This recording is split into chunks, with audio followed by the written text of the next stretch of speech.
আসসালামু আলাইকুম। এটা একটা টয়োটা অ্যাভলন গাড়ি। এই গাড়ির ওয়াটার পাম্প লিক করছে, পানি পড়ে যাচ্ছে। আমরা যদি এটা রিকন্ডিশনিং চেঞ্জ করেছি, কিন্তু গাড়িটা একদিন চলার পরে দেখা যাচ্ছে গাড়িটা একটু হিটিং প্রবলেম আসছে।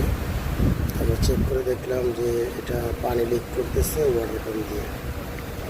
তাই নতুন ওয়াটার পাম্প নিয়ে আসছি লাগানোর জন্য। এই গাড়ির ওয়াটার পাম্পগুলো লাগানোটা আসলে খুব টাফ এবং খুব কষ্টদায়ক। ইঞ্জিন এখান থেকে এই করছি, যেটাকে আমরা মাউন্টিং বলি আর কি, শর্ট ফুট দিয়েছি। তারপরে ওয়াটার পাম্প লাগানোর সিস্টেম, এটা খুলতেও ঝামেলা, লাগাতেও ঝামেলা।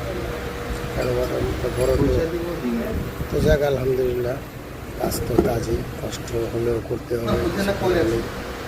আর কাজ না করলে গাড়ির সমাধান হবে না। আমরা ওয়াটার পাম্প খুলেছি, ইনশাল্লাহ পুরানটা এখন নতুনটা লাগাবো ইনশাল্লাহ। আমাদের সাথেই থাকেন, আমি হয়তো বুঝতে পারবেন যেটা ওয়াটার পাম্প কতদিন করে লাগে।